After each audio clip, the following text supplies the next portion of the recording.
Hello everyone, मैं कल्पना अपने channel में आप सभी का स्वागत करती हूँ। तो चलिए आज का चैप्टर देखते हैं। जैसा कि आपको पता है कि आज हम देखने वाले हैं खनिज और सेल। ये जो आपका चल रहा है क्लास 11 का आपका भूगोल चल रहा है। तो इससे पहले आपका 10 तक का भूगोल खत्म हो चुका है। तो अगर आप देखना चाहें तो प्लेलिस्ट में जाकर देख लीजिए। अगर आप चैनल पर नए हैं तो चैनल को सब्सक्राइब करके बगल में लगे बेल आइकन को भी प्रेस कर सकते हैं ताकि आप तक नोटिफिकेशन पहुँचे सबसे पहले। तो चलिए देखते हैं अध्याय 5 चैप्टर 5। चलिए देख लेते हैं। और ये जो है आपका मतलब छोटा चैप्टर है 3 से 4 पेज का। तो आपका आज में ही एक पार्ट में ही ख़त्म हो जाएगा और इसमें ज़्यादा कुछ समझाने वाला चीज़ है नहीं, तो और जल्दी ख़त्म हो जाएगा। चलिए देखिए, पृथ्वी विभिन्न तत्वों से बनी हुई है।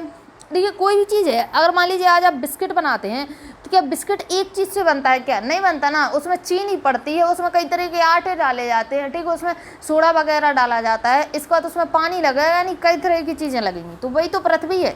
पृथ्वी को एक तत्व की थोड़ी ना बन जाएगी, पृथ्वी भी तो काफ़ी चीज़ें लगी होंगी। तो पृथ्वी विभिन्न तत्वों से बनी हुई है।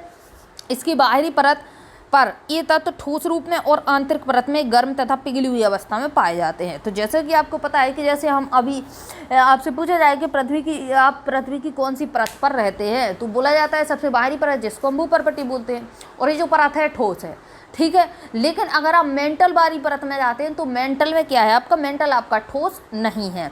और जो ज्वालामुखी फट के निकलता है लावा, वो मेंटल से ही निकलता है। तो इससे आप अंदाजा लगा सकते हैं कि मेंटल में क्या है, जो लावा है वो पिघला हुआ है, ठीक है। तो वही चीज़ बता रखा है कि जिस परत पर हम रहते हैं वो तो आपकी ठोस है, लेकिन जो इसकी आंतरिक परत है वो कैसी है, एक तो गर्म है, क्योंकि जैसे हम पृथ्वी के अंदर जाते हैं तो उसका टेम्परेचर बढ़ना स्टार्ट हो जाता है। तो एक तो गर्म है और लावा निकलता है, तो आप उससे भी अंदाजा लगा सकते हैं कि लावा को हम डायरेक्ट जाके छू नहीं सकते ना, गर्म होता है, ठीक है।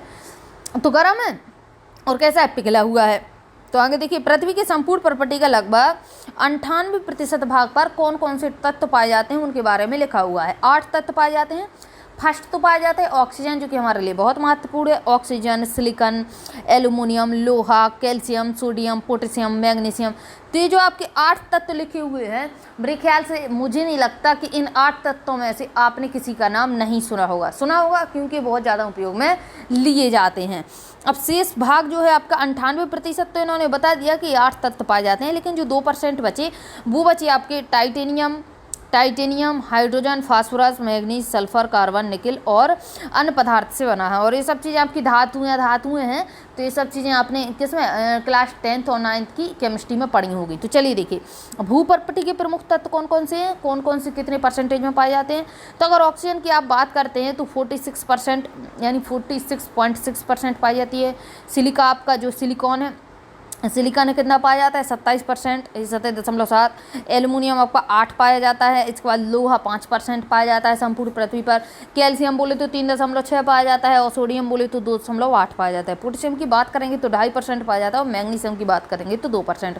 और जो अन्य हैं, यानी इसके अलावा जो धातुएँ या तत्व बचते हैं, इसके बाद जो तत्व बचते हैं वो आपके ओनली बहुत कम मात्रा में, यानी सबको इन्होंने 1.4% बता दिया है। तो ये हो गया आपका भूपर्पटी पर पाए जाने वाले तत्व प्रायः अलग अलग नहीं मिलते, बल्कि सामान्यतः ये एक दूसरे तत्व के साथ मिले हुए होते हैं। देखिए, इनके कहने का मतलब है, जैसे हम पृथ्वी पर अयस्क निकालते हैं, और अयस्क जैसे मान लीजिए हमने लोहे का अयस्क निकाला, तो फिर उस अयस्क से क्या करते हैं, हम लोहे को अलग करते हैं, फिर हमें जाके लोहा प्राप्त होता है, ठीक है। कहीं पे भी अगर आप देखें तो ऐसा तो है नहीं कि आप एक जगह पे गए, वहाँ पे आपको सोने की डली हुई पहाड़ी मिल गई, ठीक है, आपने सोना निकाला और चले आए, ना ऐसी आपको लोहे की मिलेगी ना स्टील की मिलेगी। किसी भी चीज़ की इस प्रकार से पहाड़ियाँ लगी तो मिलती नहीं है कि ढेर का ढेर लगा मिल गया। ये चीज़ें क्या होती हैं, पृथ्वी में मिक्स होती हैं। लेकिन जब हमें इसका खोज हो जाए कि ये चीज़ यहाँ पर उपस्थित है, तो हम फिर क्या करते हैं, उस चीज़ को निकालते हैं और फिर उसको संशोधित करके क्या करते हैं, उस चीज़ को अलग अलग कर देते हैं। हो सकता है एक ढेर मिले आपको, उसमें आपको क्या मिले, तो उसमें हो सकता है आपको लोहा, कैल्शियम, पोटेशियम सब कुछ मिला हुआ मिल जाए एकदम से। फिर आप क्या करेंगे, धीरे धीरे उसको उसके टेम्परेचर के हिसाब से, उसके घनत्व के हिसाब से, उसके प्रेशर के हिसाब से उसको अलग करेंगे, ठीक है। कुछ चीज़ें बाष्पीकरण करके भी अलग कर दी जाती हैं, तो इस प्रकार से अलग किया जाता है। तो ये तत्व जो पृथ्वी पर हैं, जो भूपर्पटी पर फैले हुए हैं, एक तो समान मात्रा में नहीं फैले हुए हैं, और दूसरी बात अलग अलग तत्व नहीं मिलेंगे आपको कहीं भी। ठीक है, मिले हुए मिलते हैं, मिक्सचर मिलता है इनका। तो देखिए मिलकर विभिन्न पदार्थों का निर्माण करते हैं, इन पदार्थों को खनिज नाम दिया जाता है। तो इन सब को हम क्या कहते हैं?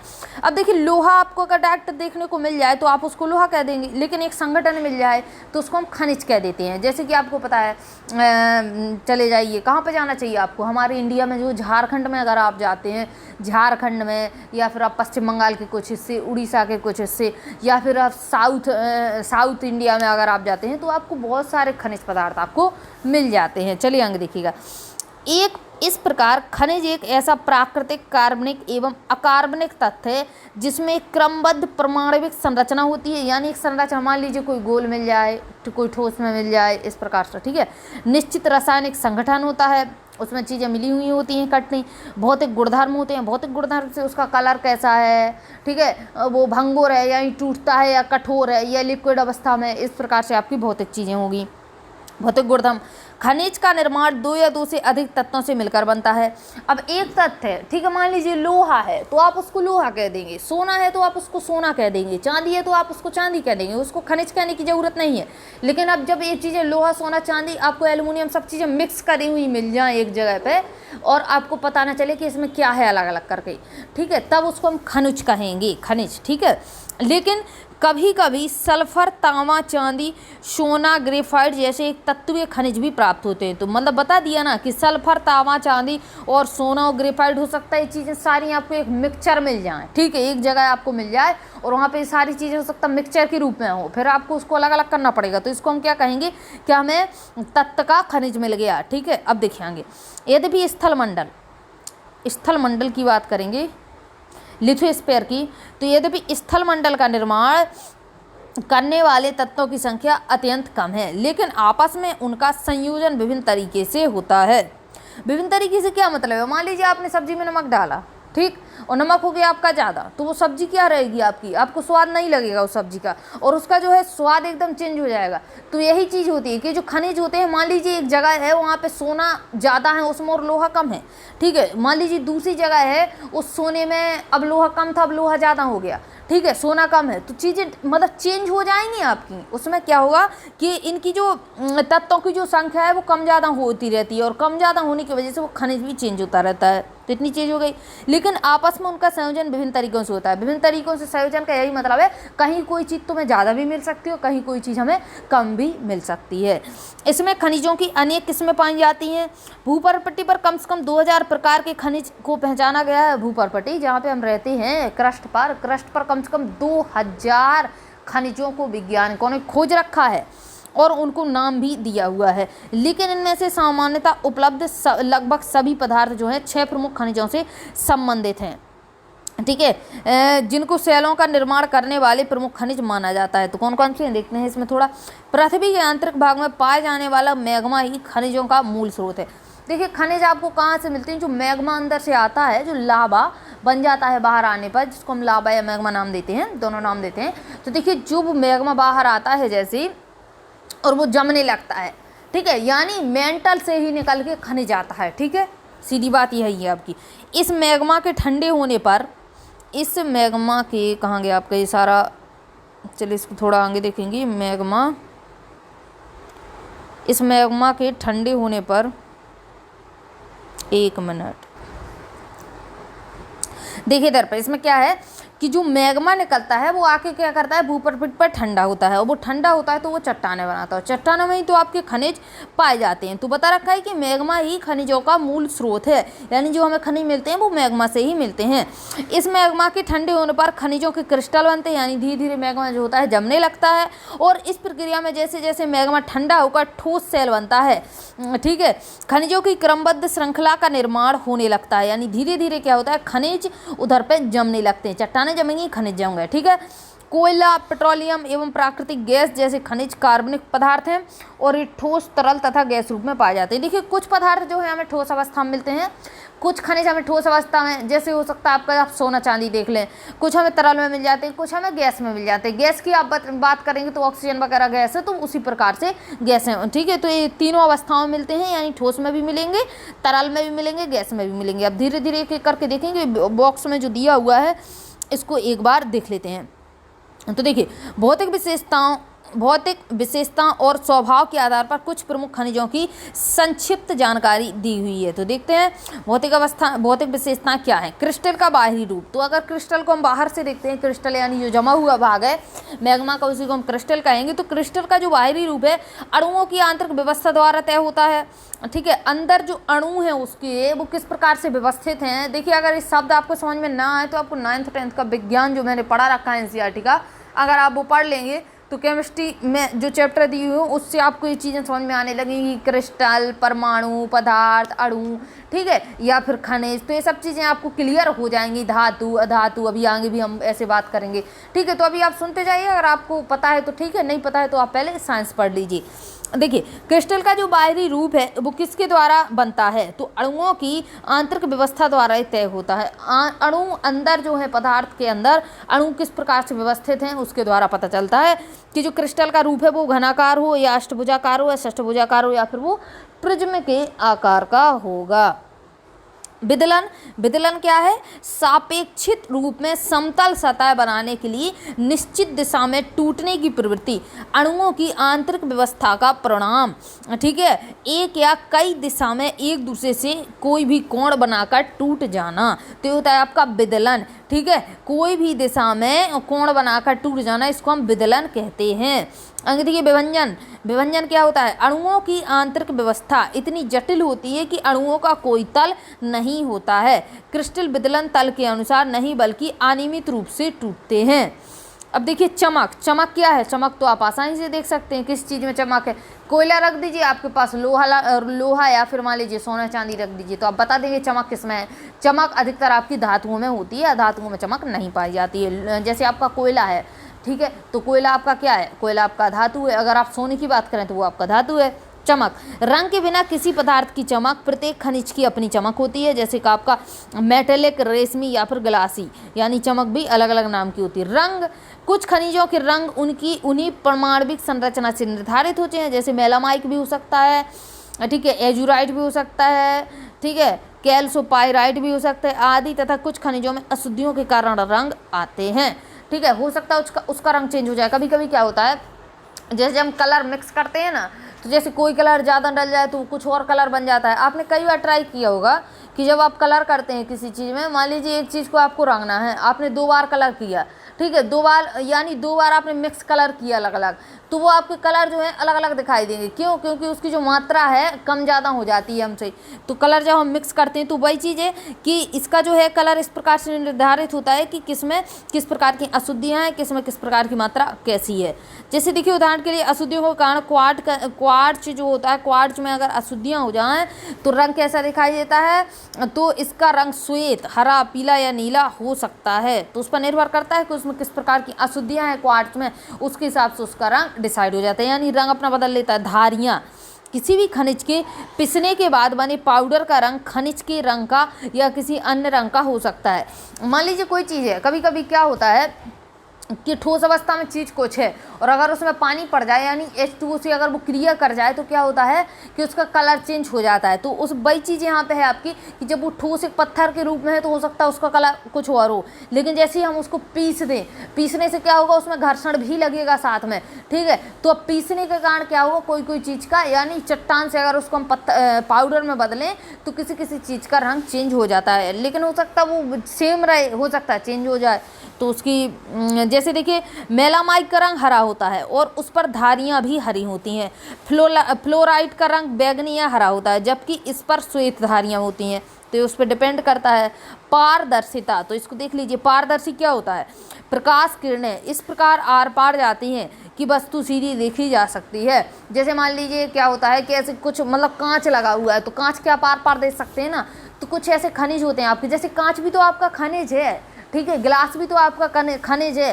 तो हम किसी खनिज के आर पार देख सकते हो, जिसमें हम आर पार देख सकें तो उसको हम कहते हैं पारदर्शी, ठीक है, यानी उसके दूसरी पार देखना, तो उसको कहेंगे हम पारदर्शी। सेकंड होता है आपका पारभासी, प्रकाश किरणें आर पार होती हैं लेकिन उसमें विस्तृत हो जाने के कारण वस्तु देखी नहीं जा सकती। कोई कोई आपका जो होता है खनिज उसमें क्या होता है, चीज़ें हमें, जैसे मान लीजिए रंगीन पन्नी ले लीजिए आप, अब अपनी आंखों पे लगा लेंगे तो आपको वो चीज़ें तो कुछ उस साइड की दिखाई देंगी, दूसरी तरफ की, ठीक है। मान लीजिए ये रहा आपका पन्नी लगा हुआ है बीच में, पॉलीथीन इधर पे आप हैं और इधर से आप इसको देखना स्टार्ट करते हैं तो पन्नी ऐसी है जिससे आपको इस पार का नज़ारा धुंधला दिखाई दे रहा है, ठीक है। तो कभी कभी क्या होता है कि चीज़ें हमें धुंधली दिखाई देती हैं किसी वस्तु को आगे रखने पर आँखों पर, ठीक है। तो उसको हम कहते हैं, उस वस्तु, वो वस्तु कैसी है जिसमें साफ ना दिखाई दे, धुंधला दिखाई दे, वो पारभासी, ठीक है। तीसरी बात क्या होती है, अपारदर्शी। अपारदर्शी मीन्स होता है कोई भी चीज़ आर पार ना दिखाई दे। मान लीजिए लोहे का एक आपने पूरा गेट लगा हुआ है तो लोहे के गेट के आप आर पार नहीं देख सकते हैं, ठीक है। तो इसको हम क्या कहते हैं, अपारदर्शी। और उसमें आप टॉर्च भी लगाएंगे तो लोहे से पार आपकी टॉर्च भी नहीं जाएगी, यानी उजेला भी नहीं जा सकता। संरचना, संरचना क्या है, संरचना आप आराम से कहेंगे कि बनावट। उसकी संरचना कैसी है, प्रत्येक क्रिस्टल की विशेष व्यवस्था महीन, मध्यम तथा खुरदरे पिसे हुए तंतुयुक्त पृथक करने योग्य अपसारी या विकरणकारी। यानी इनके कहने का मतलब है संरचना, हो सकता वो महीन हो सकता वो महीन ना हो कि कैसा हो, हल्का फुल्का उसमें बालू टाइप का हो सकता वो बहुत ज़्यादा खुरदुरा हो, पीसने लायक ना हो, तंतुयुक्त हो यानी उसमें तंतु टाइप के, धागे टाइप के निकल रहे हो सकता है उस चीज़ को हम पृथक ही ना कर पाएँ, अपसारी भी हो सकता है और विकरणकारी भी हो सकता है। तो ये होती है आपकी संरचना। कठोरता, कठोरता, कठोरता से भी आपको समझ में आ गया होगा कि जब हम उसको पीट दें किसी वस्तु को, वस्तु क्या, वस्तु नहीं खनिज बात करेंगे आप, क्योंकि धातु धातु की बात कर रहे हैं, तो किसी चीज़ को हम पीट दें, एक लोहा ले लीजिए, एक ले लीजिए फिर से कोयला, तो अगर आप लोहे पे हथौड़ा मार दें, कोयले पे हथौड़ा मार दें तो लोहे को हथौड़ा मारने से कोई असर नहीं पड़ेगा, लेकिन अगर आप कोयले पे हथौड़ा मार देंगे तो वो क्या होगा, टुकड़े टुकड़ों में टूट जाएगा। यानी वो कैसा है, उसमें ज़्यादा कठोरता नहीं है, ठीक है। उसके जो कण हैं वो बहुत तेज़ी से नहीं बने हुए एक दूसरे से, ठीक है, उसके जो अणु हैं। तो देखिए कठोरता, सापेक्षित प्रतिरोध का चिन्हित होना। 10 चुने हुए खनिजों में से 10 तक की श्रेणी को कठोरता माना गया है। ये कौन से हैं जिसको हमने मान लिया, एक तो आपका टैल्क, दूसरा जिप्सम और आपका calcite, fluorite, apatite, feldspar, quartz, topaz, corundum, हीरा, ठीक है। उदाहरण के लिए इन तुलना में नाखून 2.5 है तथा कांच या चाकू की तुलना में इसकी नोक 5 पॉइंट। तो ये सब छोड़ दीजिए, ये पढ़ने की जरूरत नहीं है, लेकिन ये अगर आप 10 नंबर याद कर लीजिए कि ये कठोर में आते हैं, ये खनिज कैसे हैं, कठोर हैं। बात करेंगे सापेक्षित भार का। भार यानी उसका, मान लीजिए जैसे देखिए क्या होता है, घनत्व, घनत्व से आप अंदाज़ा लगा सकते हैं। घनत्व से मेरे कहने का मतलब, एक प्लास्टिक ले लीजिए आप, एक लोहा ले लीजिए आप, अगर उसको आप 1 किलो तौलते हैं तो प्लास्टिक आपको कैसा लगेगा कि बहुत सारी, लोहा आपको क्या लगेगा, एक छोटा सा टुकड़ा 1 किलो में आ जाता है। तो वही चीज़ है कि किसी किसी चीज़ में को आप 1 किलो में बहुत सारा देखने में लगेगी, भार बल्कि उसका 1 किलो ही रहेगा, लेकिन देखने में वो चीज़ हमें कैसी लगेगी, बहुत सारी लगेगी। लेकिन कोई कोई चीज़ इतनी भारी होती है अंदर से कि छोटा सा ही हम उसको कर दें, यानी छोटा सा ही 1 किलो का बाँट आपने देखा होगा तो थोड़ा सा लग जाता है, ठीक है, थोड़ा सा लगता है देखने में। तो वही चीज़ है कि इस चीज़ को भी देखा जा गया है। अब देखिए आगे, ये चीज़ हमने इतना पॉइंट पढ़ लिया था, अब इसको थोड़ा आगे देखें। देखिए धात्विक खनिज, धात्विक खनिज हैं, धात्विक खनिज से मतलब है जिन खनिजों में धातुएं पाई जाती हैं, ठीक है, तो उसको हम कहेंगे धात्विक। धात्विक मीन्स होता है मेटल, ठीक है, मेटल मीन्स होता है धातु, और धातु पढ़ना हो आपको तो जाना पड़ेगा आपको 9th 10th की क्लास की केमिस्ट्री में। तो चलिए अब इसमें आगे देखेंगे। इनमें धातु तत्व होते हैं, धात्विक खनिज में धातु तत्व होते हैं, यानी इसमें जो तत्व निकलते हैं वो धातु वाले निकलते हैं, ठीक है, तथा इनको 3 प्रकार से विभाजित किया गया है। 3 प्रकार से, बड़ा सिंपल है। एक तो बोल दिया इन्होंने बहुमूल्य धातु, दूसरा बोल दिया इन्होंने लोह धातु है, तीसरा बोल दिया इन्होंने अलोह धातु है। बहुमूल्य धातु से क्या मतलब है, बहुत सिंपल सा मतलब है, सोना, चांदी, प्लेटिनम। सोना, चांदी, प्लेटिनम आपको सड़क पे डला हुआ देखने को नहीं मिलेगा, क्योंकि ये बहुमूल्य धातुएं हैं, ठीक है, लोह धातु हैं। तो लोह धातुओं से मतलब है जिसमें लोहा पाया जाए, यानी जिसमें चुंबकत्व का गुण हो, ठीक है, तो उसको हम लोह धातु कहते हैं। जैसे लोहा, स्टील, तो ये सब चीज़ें आपकी हो जाएंगी। अलोह धातु जिसमें लोहे का गुण ना पाया जाए, जैसे देखिए ताम्र, सीसा, जिंक, टिन, एल्युमिनियम, ये सब क्या है, धातु शामिल है, लेकिन इसमें अलोह है, यानी लोहे का गुण नहीं है। अब बात करेंगे अधात्विक। अधात्विक यानी जो धातु ना हो, जो मेटल ना हो, जिसको हम नॉन मेटल कह सकते हैं, जैसे कि आपका कोयला भी बता सकते हैं। इनमें धातु के अंश उपस्थित नहीं होते हैं, जैसे देखिए गंधक, फास्फेट, नाइट्रेट। और इसमें पता कठोरता भी नहीं होती है, चमक भी नहीं होती है, आप ऐसे पटकेंगे तो उसमें टन की आवाज़ भी नहीं आती है अधातुओं में, ठीक है। और इसमें क्या होता है, इसमें तन्यता का गुण भी नहीं होता है, जैसे कि आप स्टील के तार को अगर खींचें तो वो खिंच जाता है, ठीक है। स्टील के तार को अगर हम गर्म करके खींचना चाहें तो वो खिंच जाता है, लेकिन हम सोचें कि कोयले को या गंधक को पीट के उसको खींच दें या उसकी चादर बना दें तो एक देर के पीटने में पूरा फैल जाता है, यानी एकदम से टूट जाता है, वो टूट जाता है, भंगुर होता है, फैलता नहीं है, ठीक है। तो ये चीज़ें आपकी क्या हैं, एक कुछ गुण आपके अधातुओं में पाए जाते हैं, यानी एक गुण आपके धातुओं में पाए जाते हैं, अधातुओं में नहीं पाए जाते।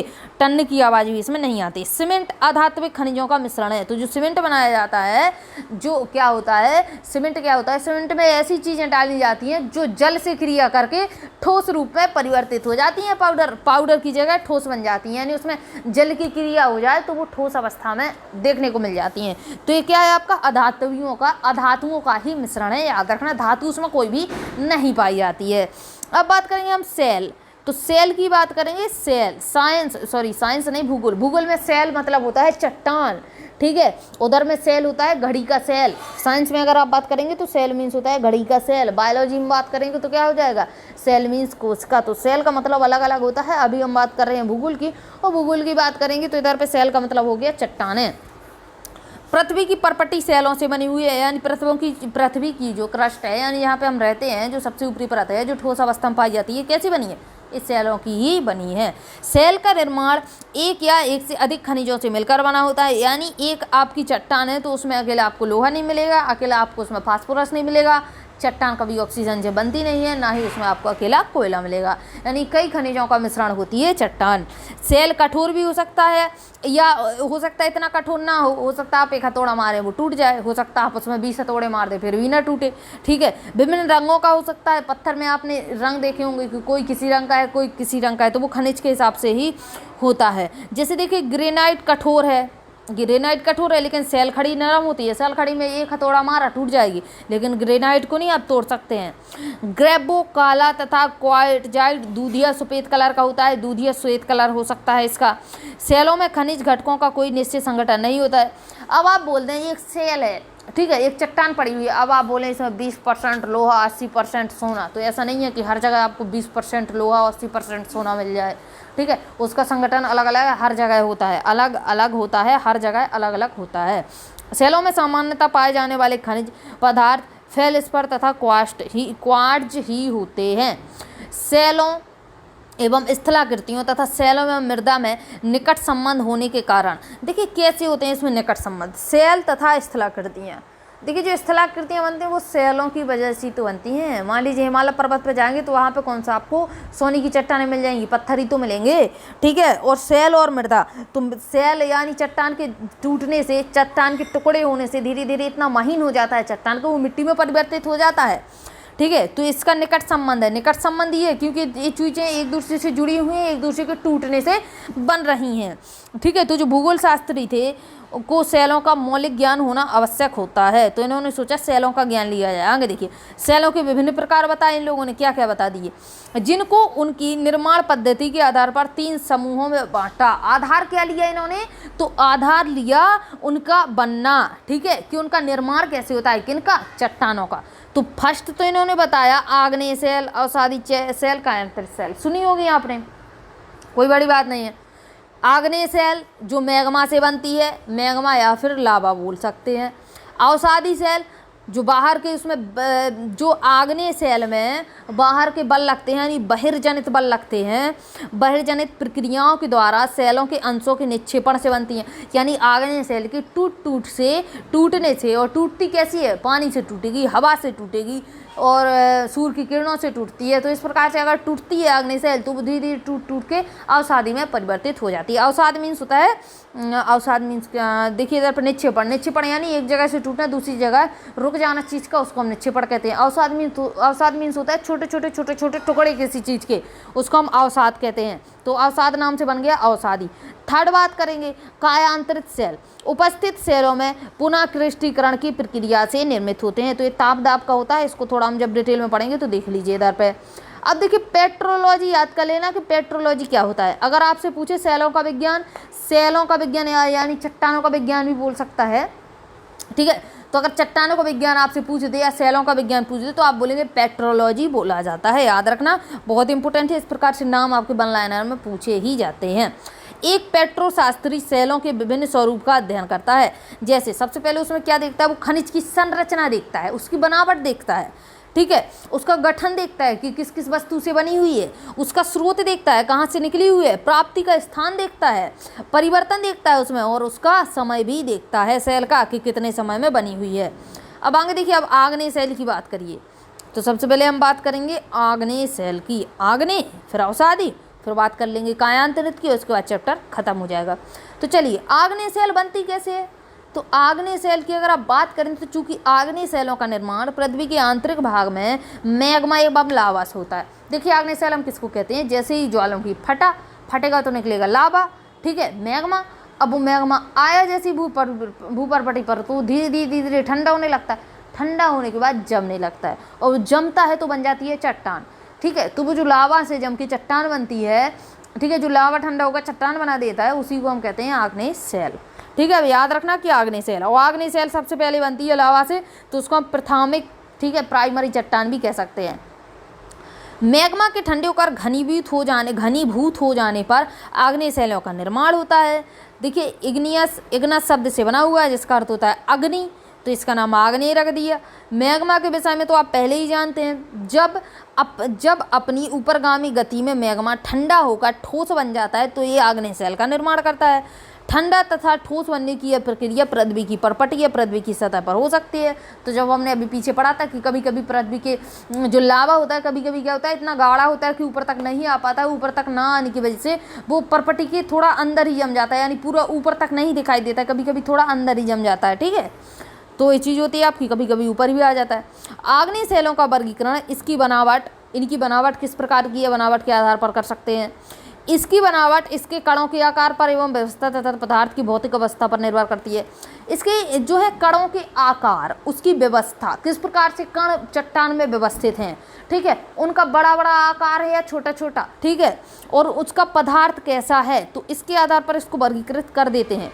यदि पिघले हुए पदार्थ धीरे धीरे गहराई पर ठंडे होते हैं तो खनिज के कण पर्याप्त बड़े हो सकते हैं, ठीक है। एकदम से ठंडा होगा तो वो आपका क्या रहेगा, उसका कण बड़ा नहीं होगा, लेकिन जब धीरे धीरे गहराई पर ठंडे होंगे तो उसके कण जो हैं बड़े बड़े रहते हैं चट्टान के। सतह पर हुई आकस्मिक शीतलता के कारण छोटे एवं चिकने कण हो जाते हैं। आकस्मिक मीन्स होता है अचानक का पर्यायवाची है, और इसका एक पर्यायवाची अचानक का एकाएक भी होता है, याद कर लेना, हिंदी में पूछा जाता है, ठीक है। एकाएक भी होता है, आकस्मिक भी होता है। आकस्मिक शीतलता यानी एकदम से, यानी अचानक शीतलता हो जाए भूपर्पटी पर, और वो जो आपका लावा निकल रहा है वो एकदम से जम जाए, तो उसमें क्या होगा, उसमें जो कण हैं वो बड़े बड़े नहीं होंगे, ठीक है। शीतलता की मध्यम परिस्थितियों होने पर आग्नेय सेल को बनने वाले कण मध्यम आकार के हो सकते हैं। क्या बता रखा है कि शीतलता की मध्यम परिस्थितियां, यानी शीतलता ज़्यादा ना हो, यानी ठंडापन उसमें ज़्यादा ना हो सकता है थोड़ा ठंडापन हो और बहुत ज़्यादा गर्मी भी ना हो, तो हो सकता है कि जो कण के आकार हैं वो बीच के बीच बने रहें, ठीक है। ग्रेनाइट, ग्रेबो, पेगमेटाइट, बेसाल्ट, ज्वालामुखीय, ब्रेसिया तथा टफ आग्नेय सेलों के कुछ उदाहरण हैं। तो ये आग्नेय सेलों के कुछ उदाहरण दे दिए, क्या क्या, एक तो ग्रेनाइट, एक तो गैब्रो, और आपका क्या दे दिया, पेगमेटाइट, बेसाल्ट, ज्वालामुखीय, और आपका ब्रेसिया और टफ। तो ये आग्नेय सेलों के उदाहरण है, इसको थोड़ा याद कर लेना, ठीक है। अब इसमें आगे क्या है, तो चलिए इसमें आगे देखते हैं। आगे देखेंगे अवसादी मीन्स होता है सेडिमेंट्री अवसाद होता है, ठीक है। देखिए, अवसादी अर्थात सेडिमेंट्री सेल शब्द की उत्पत्ति लैटिन शब्द के सेडिमेंट्स यानी अवसाद से हुई, और सेडिमेंट्स का मतलब होता है व्यवस्थित होना। अब इसमें क्या होता है कि जैसे जैसे आग्नेय चट्टान टूटती है, वो टूट के दूसरी जगह जमती है। मान लीजिए यहाँ पे आग्नेय चट्टान बना रखी है, टूटी, पानी की वजह से टूटी, हवा की वजह से टूटी, यहाँ पे आके जमी, ठीक है। इसको थोड़ा साफ कर देंगे। इधर पे देखिए, इधर पे क्या होगा कि मान लीजिए यहाँ पे जमी तो एक परत जम गई, फिर दूसरी बार मौसम आया हवा का तो इसने दूसरी परत जमा दी, फिर दूसरी बार मौसम आया हवा का, फिर इसने इतनी परत जमा दी। यानी क्या हो गया कि जो व्यवस्था बन रही है एकदम परत टाइप का बनता जा रहा है। ये जो चट्टान है एकदम परती चट्टान, तो परती चट्टान किसको बोलते हैं, तो अवसादी को ही बोलते हैं। और सबसे अच्छी व्यवस्थित कौन सी चट्टानें रहती हैं, तो वो अवसादी चट्टानें ही रहती हैं। तीसरी बात होती है, एग्जाम में पूछता है अक्सर, जीवाश्म किन चट्टानों में पाए जाते हैं। जीवाश्म यानी जीवों के अंश किन चट्टानों में पाए जाते हैं, तो वो अवसादी चट्टानों में ही पाए जाते हैं। कैसे पाए जाते हैं, एक परत बनी, कोई जीव आके यहाँ पे बैठा था, दूसरी परत बन गई, वो दब गया, जीव यहाँ पे बैठा था, फिर आके जम गया, ठीक है, फिर परत जम गई, तो वो जीव क्या होते हैं, उधर मर जाते हैं, तो उनका जो क्या है, जीवाश्म यानी हड्डी वगैरह वहाँ पर रह जाती है, तो जीवाश्म इन्हीं चट्टानों में पाए जाते हैं। अंग देखिए, पृथ्वी की सतह की सैलें आग्नेय, अवसादी तथा कायांतरित अपक्षयकारी कारकों के प्रति अनावृत होती हैं। यानी क्या होता है, अपक्षय की वजह से बनती बिगड़ती रहती हैं। जैसे कि आपने देखा कि मैग्मा निकला, आग्नेय चट्टान बनी, आग्नेय चट्टान में क्या हुआ, आग्नेय चट्टान में मान लीजिए वो उड़ उड़ के उसने अवसाद फैला दिए, छोटे छोटे टुकड़ों में अवसादी चट्टानें बना दी, यानी अवसादी चट्टान बन गई, ठीक है। फिर उसमें कुछ प्रॉब्लम दिक्कत आएगी, यानी फिर उसका टूट फूट होगा, कायांतरित में परिवर्तित हो जाएगी। तो इनका चक्र चलता रहता है और ये अपक्षय के कारण ही बनती रहती हैं, ठीक है, जो विभिन्न आकार के विखंडों में विभाजित होती है, ठीक है, यानी विभिन्न आकारों में टूटती है।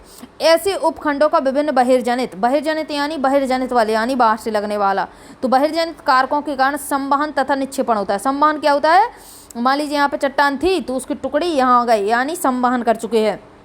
और निक्षेप मीन्स तो जमना होता है, तो आप अंदाजा लगा सकते हैं, निक्षेप मीन्स जमना। सघनता के द्वारा ये संचित पदार्थ सेलों में परिणत हो जाते हैं। यह प्रक्रिया शिलीभवन कहलाती है। इसको शिला टाइप का बन जाता है, समझ जाइए, एक परत, दूसरी परत, तीसरी परत, तो एक शिला टाइप का, तो इस प्रक्रिया को क्या कह देंगे, शिलीभवन। अगर आपसे एग्जाम में पूछे शिलीभवन प्रक्रिया किन चट्टानों में पाई जाती है, तो अवसादी चट्टानों में। बहुत सी अवसादी सेलों में निक्षेपित परतें शिलीभवन के बाद भी अपनी विशेषताएं बनाए रखती हैं। इसी कारणवश बालुकाश्म सेलें जैसी अवसादी सेलों में विभिन्न सांद्रता वाली अनेक सतहें पाई जाती हैं, यानी सतह परत इसी में पाई जाती है। निर्माण पद्धति के आधार पर अवसादी सेलों का वर्गीकरण 3 प्रमुख भागों में कर दिया है।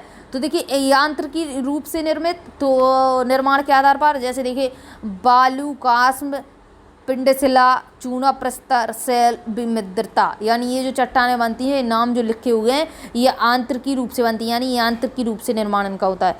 कार्बनिक रूप से निर्मित, तो कौन सी है आपकी, एक तो आपका गीजराइट है, खड़िया है, चूना पत्थर है, कोयला है आदि। तो ये खड़िया, चूना पत्थर, कोयला आपके पूछे जाते हैं किन चट्टानों के उदाहरण हैं, तो याद रखना कि अवसादी चट्टानों के उदाहरण हैं। रासायनिक रूप से, एक तो आपका श्रृंग प्रस्तर, चूना पत्थर, हेलाइट, पोटास, ठीक है, तो पोटास भी आपका किस में आता है, तो पोटास भी आपका अवसादी चट्टानों में आता है। अब बात करेंगे कायांतरित, तो कायांतरित का नाम है, जैसे कायांतरित, तो इसका नाम है मतलब कायांतरित, तो इसका मतलब होता है, कायांतरित का अर्थ होता है स्वरूप में परिवर्तन, यानी अपने रूप में अपना रूप बदल जाना है, ठीक है, ठीक है, गिरगिट टाइप का समझ लीजिए, रूप में परिवर्तन, ठीक है, स्वरूप में परिवर्तन। दाब, आयतन एवं तापमान में परिवर्तन की प्रक्रिया के फलस्वरूप इन सेलों का निर्माण होता है, ठीक है। तो देखिए, जो आपकी चट्टानें थीं, जो आग्नेय चट्टानें थीं, इसके बाद जो आपकी सेडिमेंट्री चट्टानें थीं, यानी जो अवसाद चट्टानें थीं, उनमें जब प्रेशर ज़्यादा पड़ जाए या आयतन ज़्यादा पड़ जाए या फिर तापमान, तो उसका रूप बदल जाता है, रूप बदल जाता है, उसको हम कायांतरित कहने लगते हैं। तो ठीक है, तो इस प्रकार से बनती हैं। यह सेलें दाब, आयतन तथा तापमान में परिवर्तन के द्वारा निर्मित होती हैं। दाब यानी प्रेशर, ठीक है, आयतन मतलब आपका वॉल्यूम, ठीक है, और बात करेंगे टेम्परेचर यानी पीवीटी के द्वारा ये चट्टानें बनती हैं। इन चीज़ों में परिवर्तन होने के कारण, दाब, प्रेशर और तापमान में परिवर्तन होने के कारण कायांतरित चट्टानों का निर्माण होता है और बलपूर्वक खिसक जाती हैं। या जब भूपृष्ठ से उठता है पिघला हुआ मैग्मा भूपृष्ठीय सेलों के संपर्क में आता है, या जब ऊपरी सेलों के कारण निचली सेलों पर अत्यधिक दबाव पड़ता है, तब कायांतरित चट्टान बन जाती हैं। दबाव यानी प्रेशर, ठीक है।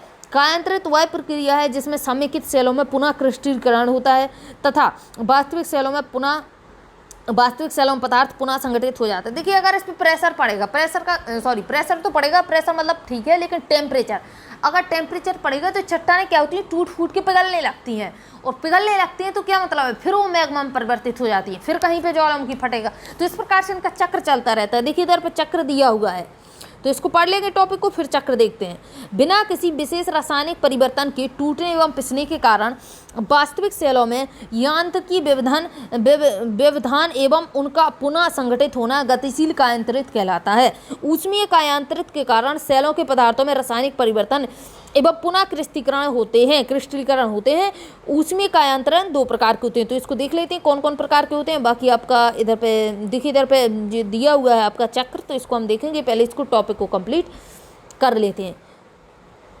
तो कौन कौन से हैं? पहला तो आपका संपर्क कायांतरण, दूसरा आपका प्रादेशिक कायांतरण। तो देखिए, संपर्क कायांतरण में सेलें गर्म ऊपर आते हुए मैग्मा एवं लावा के संपर्क में आती हैं जैसे, तथा उच्च तापमान से सेलों की पदार्थ का पुनः क्रिस्टलीकरण हो जाता है। देखिए क्या होता है कि इनमें जैसे ही लावा आया, बहुत ज़्यादा गर्म होता है, और जो कायांतरित चट्टान है उसके संपर्क में आ चुकी हैं। अब जो उस उच्च तापमान के संपर्क में कायांतरित चट्टानें आ चुकी हैं, तो क्या होगा कि वो फिर से पिघल जाएंगी, यानी फिर से उनका क्रिस्टलीकरण हो जाएगा, यानी वो लावा के रूप में परिवर्तित हो जाएंगी। ठीक है, और लावा फिर से जाके क्या करेगा, लावा फिर से जमता है, फिर से जमेगा तो फिर से कायांतरित बन जाएगी। तो कायांतरित नहीं, आग्नेय बन जाएगी फिर से आपकी। इसी प्रकार से आपका चक्र चलता रहता है। अक्सर सेलों में मैग्मा अथवा लावा की, देखिए इधर पे, अक्सर सेलों में मैग्मा अथवा लावा की युग से नए पदार्थ उत्पन्न होते हैं। प्रादेशिक कायांतरित में उच्च तापमान अथवा दबाव तथा इन दोनों के कारण सेल में विवर्तनिक दबाव के कारण विकृतियाँ होती हैं, जिससे सेलों में पुनः क्रिस्टलीकरण हो जाता है। और कायांतरित की प्रक्रिया में सेलों के कुछ कण या खनिज सतहों तथा रेखाओं के रूप में व्यवस्थित हो जाते हैं। कायांतरित सेलों में खनिज अथवा कणों की इस व्यवस्था को हम पत्रक या रेखांकन कहते हैं, क्योंकि रेखा में व्यवस्थित हुआ है। कभी कभी खनिज या विभिन्न समूहों के कण पतली से मोटी सतह में इस प्रकार व्यवस्थित होते हैं कि भी हल्के एवं गहरे रंगों में दिखाई देने लगते हैं, यानी उनका रंग चेंज हो जाता है। कायांतरित सेलों में ऐसी संरचनाओं को बेंडिंग कहते हैं, तथा बेंडिंग प्रदर्शित करने वाली सेलों को बेंडेड सेल कहते हैं। कायांतरित होने वाली वास्तविक सेलों पर ही कायांतरित सेलों के प्रकार निर्भर करते हैं। कायांतरित सेलें 2 प्रमुख भागों में वर्गीकृत की जा सकती है। तो पहला है आपका पत्रित सेल, दूसरा अपत्रित सेल। ठीक है, पट्टिताश्मीय, ग्रेनाइट, साइनाइट, स्लेट, सिल्ट, संगमरमर, क्वार्ट्ज। तो याद रखना, एक तो आपको संगमरमर, दूसरा क्वार्ट्ज, सिल्ट, स्लेट और ग्रेनाइट और साइनाइट। ठीक है, ये नाम याद कर लेना, पूछे जाते हैं किसके एग्जाम्पल हैं, तो ये रूपांतरित के ही एग्जाम्पल हैं। अब देखिए शैली चक्र देख लेते हैं, बहुत इंपॉर्टेंट है शैली चक्र। तो देखिए, सेल अपने मूल रूप में अधिक समय तक नहीं रहती है। मान लीजिए आग्नेय सेल बनी, अब वो हमेशा आग्नेय नहीं बनी रहेगी, वो क्या करेगी, बन के धीरे धीरे सेडिमेंट्री में परिवर्तित हो जाएगी अवसादी में। ठीक है, तो वही चीज़ बता रखा है इसने कि सेलें अपने मूल रूप में अधिक समय तक नहीं रहती हैं, बल्कि इसमें परिवर्तन होता रहता है। शैली चक्र एक सतत प्रक्रिया है, यानी लगातार होने वाली प्रक्रिया है, रुकती नहीं है। सतत मीन्स होता है लगातार, जिससे पुरानी सेलें परिवर्तित होकर नवीन रूप लेती रहती हैं। पुरानी सेल हो गई, टूट फूट जाएंगी, मैग्मा के रूप में परिवर्तित होंगी, मैग्मा फिर जमेगा, नई चट्टानों का निर्माण करेगा। आग्नेय सेलें प्राथमिक सेलें प्राइमरी हैं, हम इसको देख चुके हैं, तथा अन्य सेलें इन प्राथमिक सेलों में निर्मित होती हैं। यानी अवसादी और कायांतरित किससे निर्मित होती हैं, तो वो आग्नेय से ही निर्मित होती हैं। आग्नेय सेलों को कायांतरित सेलों में परिवर्तन किया जा सकता है। ऐसी बात नहीं है कि आग्नेय सेल आपकी पहले सेडिमेंट्री बने, यानी अवसाद चट्टान बने, फिर इसके बाद कायांतरित बने। डायरेक्ट ही कायांतरित में जोर का प्रेशर और टेम्परेचर पड़ जाए तो वो रूपांतरण में रूपांतरित हो जाती है, यानी रूपांतरित यानी रूप बदल लेती है, कायांतरित बन जाती है। ठीक है, कायांतरित को रूपांतरित चट्टान भी बोला जाता है। आग्नेय एवं कायांतरित सेलों से प्राप्त अंशों में अवसाद सेलों का निर्माण होता है। फिर इससे क्या होगा, अवसाद सेलों का निर्माण होता है, यानी तीनों एक दूसरे से बनती बिगड़ती रहती हैं। लेकिन प्राथमिक कौन है, तो प्राथमिक आग्नेय ही है, यानी आग्नेय को कोई नहीं बनाता, आग्नेय को लावा बनाता है। ठीक है, अतः ये अपखंड अवसादी सेलों के निर्माण का एक स्रोत हो सकते हैं। निर्मित भूपृष्ठीय सेलें जो आपकी हैं, कौन कौन सी, 3 हैं। ठीक है, प्रत्यावर्तन के द्वारा पृथ्वी के आंतरिक भाग में नीचे की ओर जा सकती हैं। भूपृष्ठीय पत्रक के आंशिक अथवा पूर्ण भाग संस्करण पत्रक के क्षेत्र में, कुछ आपका नहीं है इसमें, देखिए आगे, पृथ्वी के आंतरिक भाग में तापमान बढ़ने के कारण ये भी पिघलकर मैग्मा में परिवर्तित हो जाते हैं। यानी कोई चट्टान बहुत ज़्यादा पृथ्वी के अंदर धंस जाए, और पृथ्वी के अंदर धंसेगी तो उसको टेम्परेचर मिलेगा तो अपने आप पिघल जाएगी। ठीक है, जो आग्नेय सेलों के मूल स्रोत हैं। तो फिर उधर से क्या होगा, पिघल जाएगी वो चट्टान नीचे जाके, फिर मैग्मा बना लेगी, फिर निकलेगी बाहर, फिर आग्नेय चट्टान को बना देगी। तो ये हो गया आपका ये, और इधर पे आपका इधर पे आपका सेल का चक्र दिया हुआ है। तो देखिए इधर को मैं उसको थोड़ा जूम करूं तो देखिए अपर्दन और अपक्षय और अपर्दन की प्रक्रियाओं के कारण ये चीज़ें होती हैं। अपर्दन मीन्स होता है कटाव और अपक्षय मीन्स होता है जमाव। ठीक है, देखिए इधर पे एक तो मैग्मा निकला, ठीक, मैग्मा निकला, आग्नेय बनी, आग्नेय से क्या बना, आग्नेय से अपक्षय अपर्दन हुआ, यानी आग्नेय का अपक्षय हुआ, यानी वो टूटी फूटी छोटे छोटे भागों में शिली भवन जो प्रक्रिया है फिर वो हुई, और शिली भवन प्रक्रिया के बाद इसने अवसादी चट्टानों का रूप ले लिया। लेकिन प्रेशर और टेम्परेचर बनने के कारण क्या हुआ, इसमें इकायांतरण हो गई, यानी कायांतरित में बदल गई। लेकिन कायांतरित गलने लगी, वो गले के क्या करेगी, गल के मैग्मा बनाएगी, फिर सुई चक्र चलेगा। अब एक चीज़ और देखिए, मैग्मा बना, अब इसको रेड से कर लेते हैं, मैग्मा बना, मैग्मा से आग्नेय बना, आग्नेय पे प्रेशर दाब पड़ गया, प्रेशर पड़ गया, टेम्परेचर पड़ गया, डायरेक्ट इसने कायांतरण का रूप ले लिया और फिर से ये चक्र यहीं पे आ जाएगा। इतनी बात हो गई। कायांतरित में कभी कभी अपक्षय अपर्दन हो गया, छोटे छोटे टुकड़ों में टूट गए, तो फिर से वो अवसाद का रूप ले लेगी। तो ये चीज़ें आपकी इस प्रकार से चलती रहती हैं। ये आप चक्र आराम से देख सकते हो, चीज़ें आपको समझ में आ गई होगी। तो चैप्टर आपका इतना ही है, ये वाला चैप्टर यहीं पर आपका समाप्त होता है। अब मिलेंगे कल चैप्टर नंबर 6 के साथ। तब तक के लिए जय हिंद, जय भारत।